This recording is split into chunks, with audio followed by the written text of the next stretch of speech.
गरीब फूल बेचने वाली लड़की से अरबपति ने की शादी। फिर जो हुआ उसने पूरे शहर को हिला दिया। दोस्तों, कहते हैं कि किस्मत बदलने में वक्त नहीं लगता, लेकिन किस्मत सिर्फ उन्हीं की बदलती है जो मुश्किल हालात में भी अपना अच्छा स्वभाव नहीं छोड़ते। आज की कहानी एक ऐसी ही गरीब लड़की की है जिसके पास ना पैसा था, ना कोई बड़ा सहारा, लेकिन उसके दिल में दया, मेहनत और सच्चाई थी।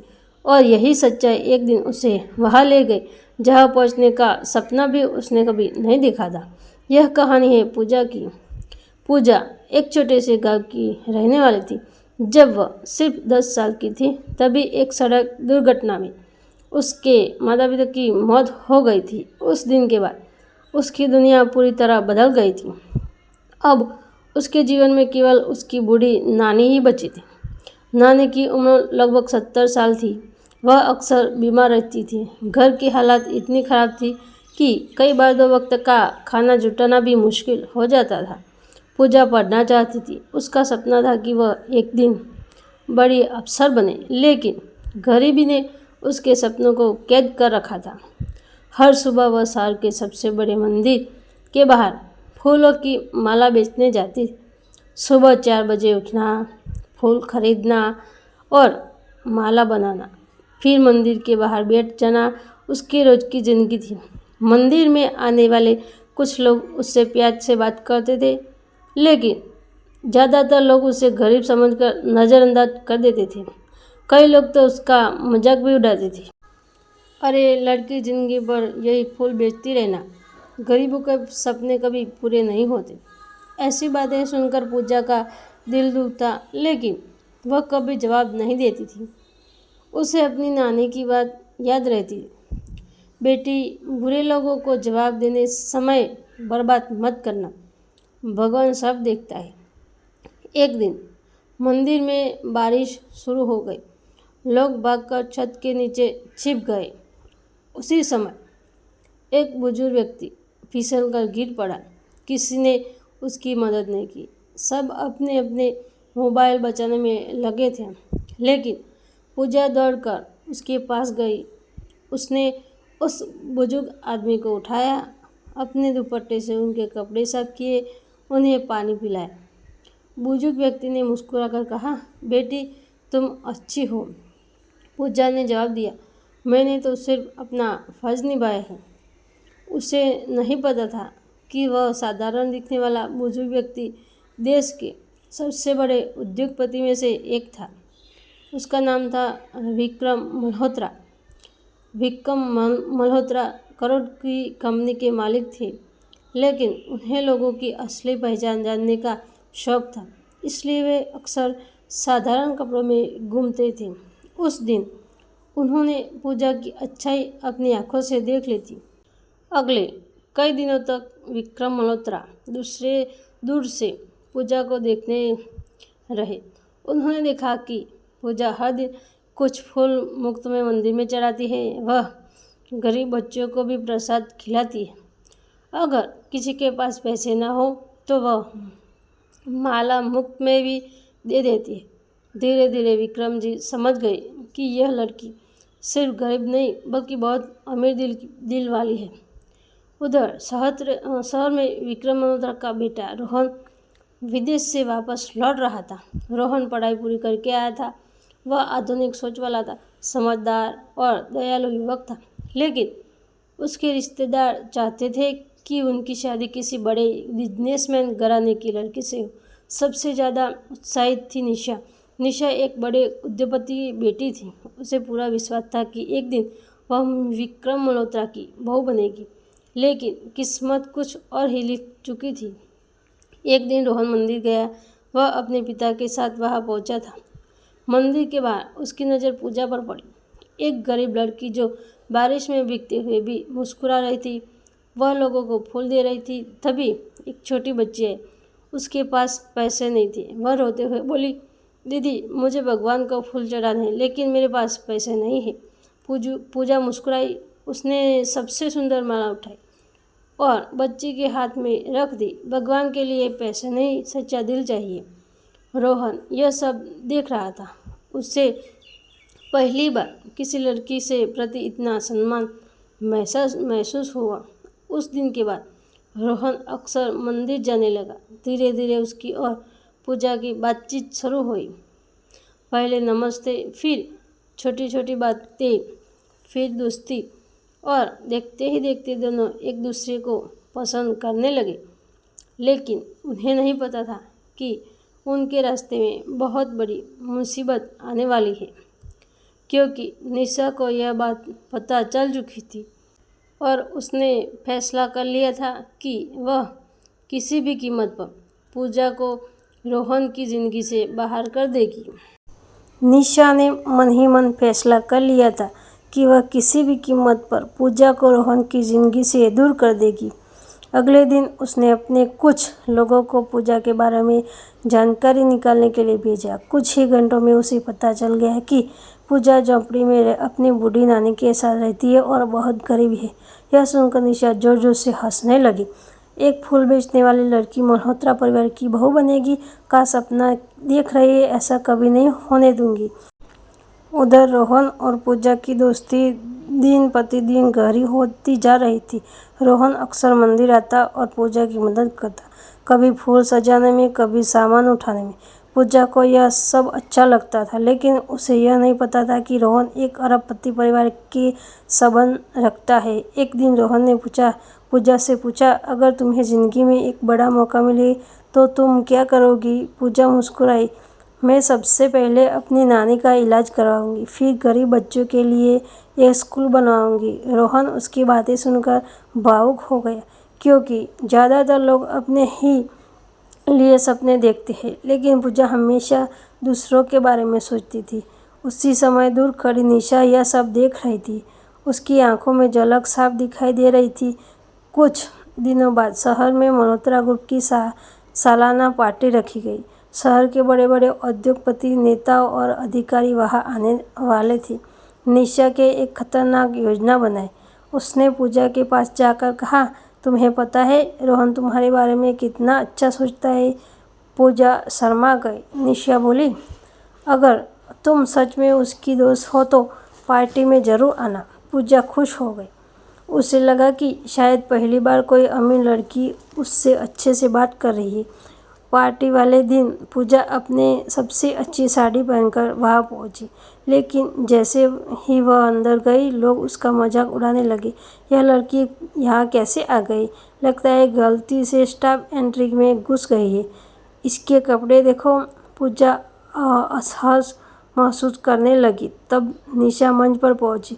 उसने माइक हाथ में लिया और बोली, दोस्तों, आज मैं आपको एक खास मेहमान से मिलवाना चाहती हूँ। सबकी नज़र उसकी तरफ थी। निशा ने पूजा की ओर इशारा किया। यह वही लड़की है जो मंदिर के बाहर फूल बेचती है और करोड़पति बनने के सपने देखती। पूरा हॉल हंसने लगा। पूजा की आंखों में आंसू आ गए। उसे समझ आ गया कि निशा सिर्फ अपमानित करने के लिए बुलाया था। तभी अचानक हॉल के दरवाज़ा खुला। रोहन अंदर आया। उसने देखा कि पूजा रो रही थी। वह तुरंत उसके पास पहुंचा। क्या हुआ? पूजा कुछ नहीं बोली, लेकिन रोहन सब समझ चुका था। वह मंच पर गया और निशा के हाथ में से माइक ले लिया। फिर उसने पूरी भीड़ से कहा, शर्म आनी चाहिए आप लोगों को। पूरा हॉल शांत हो गया। रोहन ने आगे कहा, आप लोग एक ऐसी लड़की का मजाक उड़ा रहे हैं जो आप सबसे ज़्यादा अमीर है। सब हैरान रह गए। निशा गुस्से से चिल्लाई, क्या मतलब? रोहन बोला, जिस इंसान के पास दया, ईमानदारी और इंसानियत हो, उससे अमीर कोई नहीं होता। तालियों की आवाज़ पूरे हॉल में गूंज उठी। निशा का चेहरा उतर गया, लेकिन उसकी नफरत अभी खत्म नहीं हुई थी। उसने मन ही मन एक और बड़ी साजिश रच ली। उधर पहली बार पूजा को एहसास हुआ कि रोहन उसके लिए सिर्फ दोस्त नहीं है। उसकी आंखों में प्यार सिर्फ साफ दिखाई देने लगा था, लेकिन उसे नहीं पता था कि जल्द ही उसकी ज़िंदगी में ऐसा तूफान आने वाला है जो सब कुछ बदल देगा। क्योंकि अगले ही दिन पूजा की नानी अचानक गंभीर बीमार हो गई और अस्पताल में डॉक्टर जो बात बताने वाले थे, उसे सुनकर पूजा के पैरों तले जमीन खिसकने वाली थी। अगली सुबह पूजा की दुनिया अचानक बदल गई। उसकी नानी की तबीयत रातों रात बहुत खराब हो गई थी। पूजा घबराकर उन्हें अस्पताल लेकर पहुंची।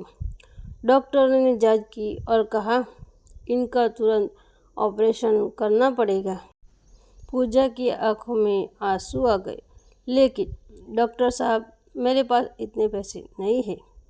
उसी समय अस्पताल के बाहर एक काले लश्करी कार आकर रुकी। कार से रोहन उतरा। उसे जैसे ही खबर मिली थी, वह तुरंत अस्पताल पहुंच गया था। पैसों की चिंता मत करो पूजा, नानी का पूरा इलाज मैं करवाऊंगा। पूजा भावुक हो गई, लेकिन असली झटका अभी बाकी था। कुछ देर बाद एक बुजुर्ग वकील अस्पताल पहुंचे। उन्होंने पूजा को देखकर पूछा, क्या तुम पूजा शर्मा हो? पूजा ने हैरानी से सिर हिलाया। वकील ने एक पुरानी फाइल उसके हाथ में रख दी। मैं पिछले कई सालों से तुम्हें ढूंढ रहा था। पूजा और उसकी नानी दोनों हैरान रह गई। वकील ने बताया कि कई साल पहले शहर के मशहूर उद्योगपति राजीव शर्मा की एक बेटी बचपन में लापता हो गई थी और वह बेटी कोई और नहीं बल्कि पूजा थी। यह सुनकर पूजा के पैरों तले जमीन खिसक गई। नानी की आंखों में से आंसू बहने लगे। उन्होंने कांपती आवाज़ में कहा, हाँ बेटी, आज सच बताने का समय आ गया है। नानी ने बताया कि बचपन में एक हादसे के दौरान पूजा अपने परिवार से बिछड़ गई थी। उन्हें वह सड़क किनारे रोती हुई मिली थी। तब से उन्होंने ही उसे पाल पोस कर बड़ा किया। पूजा को विश्वास ही नहीं हो रहा था। जिस लड़की ने पूरी जिंदगी गरीबी में बिताई, वह असल में करोड़ों की संपत्ति की असली वारिस थी। उधर निशा को जैसे ही खबर मिली, उसके होश उड़ गए।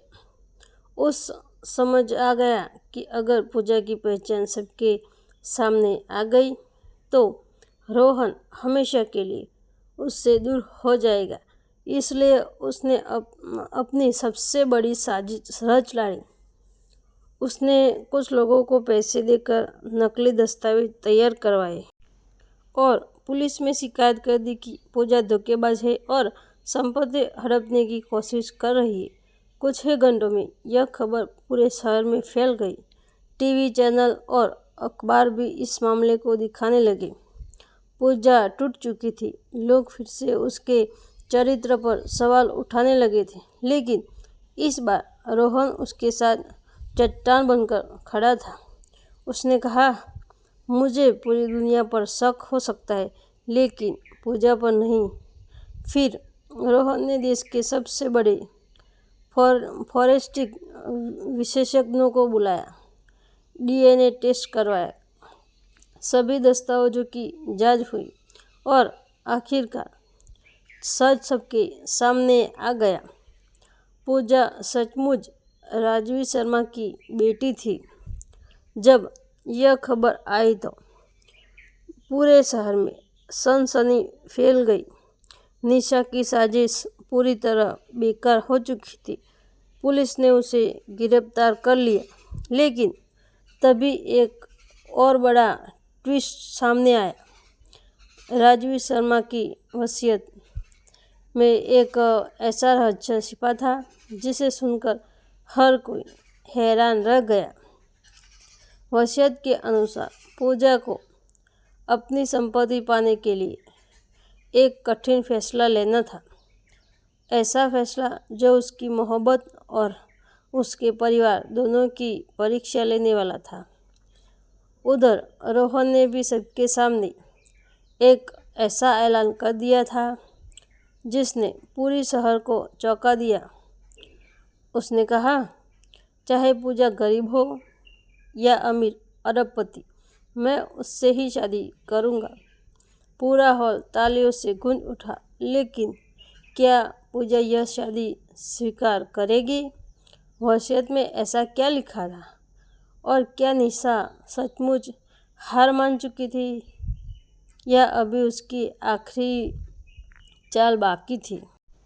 राजीव शर्मा की वसीयत पढ़ने के लिए शहर के बड़े वकील परिवार के सदस्य और कई उद्योगपति एक हॉल में इकट्ठा हुए। पूजा और रोहन भी वहां मौजूद थे। वकील ने वसीयत खोलकर पढ़ना शुरू किया। पूरा हॉल शांत था। फिर वकील ने कहा, राजीव शर्मा ने अपनी बेटी पूजा के लिए एक विशेष शर्त रखी है। सबकी नज़रें पूजा पर टिक गई। वकील ने आगे बढ़ा, मेरी सारी संपत्ति उसी व्यक्ति को मिलेगी जो इंसानियत, ईमानदारी और सेवा को धन से ऊपर रखेगा। मेरी बेटी को एक वर्ष तक बिना अपनी असली पहचान बताए लोगों की मदद करनी होगी। हॉल में फुसफुसाहट शुरू हो गई। कई लोगों को लगा कि यह बहुत अजीब शर्त थी, लेकिन पूजा मुस्कुरा दी, क्योंकि वह तो बचपन से यही करती आई थी। उधर कुछ लालची रिश्तेदार नाराज हो गए। उन्हें उम्मीद थी कि किसी तरह संपत्ति उनके हाथ लग जाएगी। उसी शाम रोहन ने सबके सामने पूजा का हाथ पकड़कर कहा, मुझे तुम्हारी दौलत नहीं चाहिए, मुझे सिर्फ तुम चाहिए। पूजा की आंखें भर आई। कुछ दिनों बाद दोनों की शादी की तैयारी शुरू हो गई। पूजा शहर इस शादी की चर्चा कर रहा था। मंदिर के बाहर फूल बेचने वाली लड़की अब एक बड़े उद्योगपति की बहू बनने जा रही थी। लेकिन शादी से ठीक 3 दिन पहले एक चौंका देने वाली घटना हुई। निशा जेल से जमानत पर बाहर आ गई। उसकी आंखों में अब भी बदले की आग जल रही थी। उसने कहा, अगर रोहन मेरा नहीं हो सकता तो मैं उसकी खुशियां भी बर्बाद कर दूंगी। निशा ने एक बार फिर साजिश रची। उसने कहा, लोगों की मदद से पूजा के खिलाफ नकली वीडियो और झूठे सबूत फैलाने शुरू कर दिए। सोशल मीडिया पर अफवाहें फैलने लगी। कुछ लोग फिर से पूजा पर सवाल उठाने लगे। यह देखकर पूजा बहुत दुखी हुई। उसे लगा कि शायद उसकी वजह से रोहन और उसके परिवार की बदनामी हो रही है। इसलिए उसने एक बड़ा फैसला लिया। उसने रोहन से कहा, अगर मेरी वजह से तुम्हारी प्रतिष्ठा पर असर पड़ रहा है तो मैं यह शादी नहीं कर सकती। रोहन यह सुनकर हैरान रह गया। उसने कहा, जो लोग झूठ पर विश्वास करते हैं उनके लिए मैं अपना सच नहीं बदल सकता। फिर रोहन ने मीडिया के सामने प्रेस कॉन्फ्रेंस की। उसने सारे सबूत पेश किए और निशा की नई साजिश का पर्दाफाश कर दिया। सच सामने आते ही लोग फिर से पूजा के समर्थन में खड़े हो गए। निशा की आखिरी चाल थी, नाकाम हो गई। आखिरकार शादी का दिन आ गया। पूरा मंदिर फूलों से सजाया गया था। वही मंदिर जहाँ कभी पूजा फूल बेचा करती थी, आज उसी मंदिर में उसकी शादी होने वाली थी। पूजा लाल जोड़े में बेहद सुंदर लग रही थी। रोहन भी दूल्हे के रूप में बेहद खुश था। जैसे ही दोनों ने एक दूसरे को वरमाला पहनाई, पूरे मंदिर में तालियों और शंखों की आवाज़ गूंज उठी। नानी की आंखों में से खुशी के आंसू बह रहे थे। लेकिन तभी शादी के मंडप में एक व्यक्ति अचानक आ पहुंचा। उसे देखकर राजीव शर्मा के पुराने वकील भी हैरान रह गए। उस व्यक्ति ने जोर से कहा, रुको, यह शादी नहीं हो सकती। पूरा मंडप सन्न रह गया। वह आदमी कौन था? उसके पास ऐसा कौन सा रहस्य था जो पूजा की पूरी जिंदगी बदल सकता था? और क्या रोहन और पूजा शादी की सचमुच पूरी हो पाएगी? सभी लोगों की निगाहें उस व्यक्ति पर टिक गई। वह लगभग 55 साल का एक आदमी था, जिसके चेहरे पर घबराहट और दर्द साफ दिखाई दे रहा था। वकील उसे देखते ही चौंक गए। आप यहाँ? उस व्यक्ति ने धीरे धीरे से कहा। हाँ, क्योंकि अब सच छिपाना पाप होगा। पूजा और रोहन दोनों हैरान थे। आखिर यह आदमी कौन था?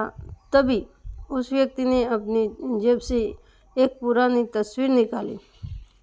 तस्वीर में एक छोटी बच्ची अपने माता पिता के साथ खड़ी थी। वह बच्ची बिल्कुल पूजा जैसी दिख रही थी। पूजा की धड़कनें तेज हो गई। उस व्यक्ति ने कहा, मेरा नाम महेश है। मैं वर्षों पहले राजवीर शर्मा का ड्राइवर था। पूरा मंदिर शांत हो गया। महेश ने कांपते आवाज में कहा, जिस दिन पूजा अपने परिवार से बिछड़ी थी उसी दिन मैं भी वहाँ मौजूद था। सब लोग ध्यान से उसकी बात सुनने लगे। महेश ने बताया कि उस दिन एक भयानक सड़क दुर्घटना हुई थी।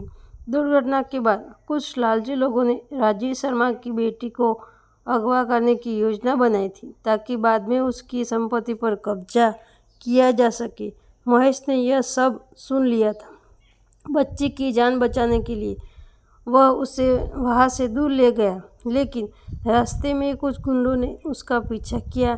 घबरा कर उसने बच्ची को एक सुरक्षित जगह छोड़ दिया और मदद लेने चला गया। जब वह वापस लौटा तब तक बच्ची वहाँ नहीं थी। वही बच्ची बाद में नानी को मिली और वही पूजा थी। पूरे मंदिर में सन्नाटा छा गया, लेकिन असली झटका अभी बाकी था। महेश ने कहा, उस साजिश के पीछे कोई और नहीं बल्कि राजीव शर्मा का अपना छोटा भाई विक्रम शर्मा था। यह सुनते ही हॉल में बैठे विक्रम शर्मा का चेहरा सफ़ेद पड़ गया। विक्रम वर्षों से परिवार की संपत्ति पर नज़र रखे हुए था। उसे लगा था कि पूजा हमेशा के लिए गायब हो चुकी है, लेकिन अब उसकी सारी सच्चाई सामने आने वाली थी। तभी पुलिस अधिकारी आगे आए। उन्होंने कहा, हम कई महीनों से इस मामले की जांच कर रहे थे। महेश के पास पुराने दस्तावेज और सबूत थे। सभी सबूत विक्रम के खिलाफ थे। कुछ ही देर में पुलिस ने विक्रम शर्मा को गिरफ्तार कर लिया। पूरा मंदिर तालियों से गूंज उठा। पूजा की आंखों में आंसू बहने लगे। उसे आखिरकार अपने अतीत की पूरी सच्चाई मिल चुकी थी। महेश उसके सामने हाथ जोड़कर खड़ा हो गया। बेटी, मुझे माफ़ कर दो। अगर उस दिन में तुम्हें छोड़कर ना जाता तो शायद तुम्हें इतने साल तक तकलीफ़ें न झेलनी पड़ती। पूजा ने तुरंत उसके हाथ पकड़ लिए। नहीं अंकल, अगर आपने मुझे बचाया ना होता तो शायद मैं आज जिंदा भी ना होती। यह सुनकर वहाँ मौजूद हर व्यक्ति भावुक हो गया। अब सारी बाधाएं खत्म हो चुकी थी। पंडित ने मुस्कुराकर कहा, अब शादी की रस्म पूरी की जाए।